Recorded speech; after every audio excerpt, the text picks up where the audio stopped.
বন্ধুসকল,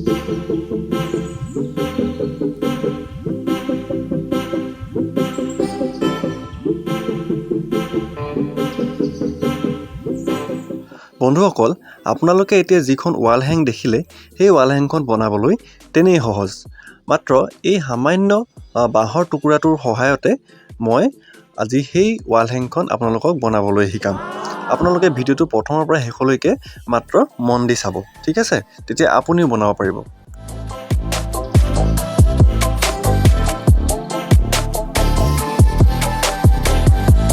বন্ধুসকল, ফুলখিনি সুমাব পৰাকৈ আমাক প্ৰায় 10 ইঞ্চি মানৰ এটা এনেকুৱা ধৰণৰ বাঁহৰ চুঙাৰো প্ৰয়োজন হ'ব।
বন্ধুসকল, ৱাল হেংখনৰ গোটেই পাৰ্টছখিনি বনাই আমাৰ কমপ্লিট হৈছে। এতিয়া মাত্ৰ ইয়াক আমি জইন কৰিব লাগে।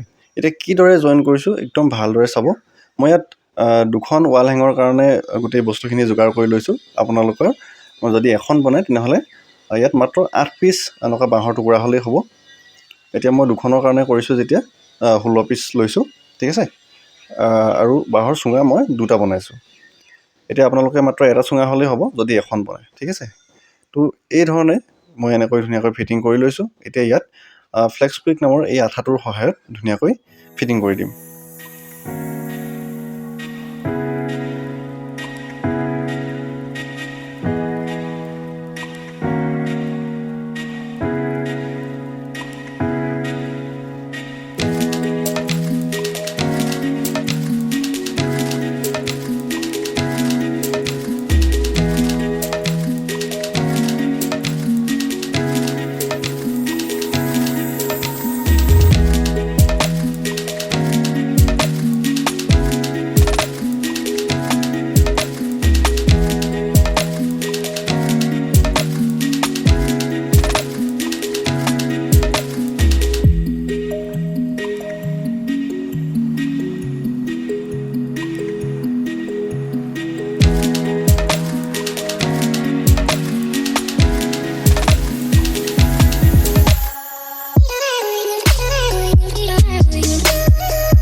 বন্ধুসকল এতিয়া এটা কমেণ্ট কৰি জনাওক যে আপোনালোকে এই ৱাল হেংখন কেনেকুৱা দেখিছে। যদি ভাল লাগিলে এটা লাইক কৰি দিব, চেনেলটো ছাবস্ক্ৰাইব কৰি কাষত থকা বেল আইকনটো দবাই অল কৰি দিব। আজিলৈ ইমানেই, বাই বাই।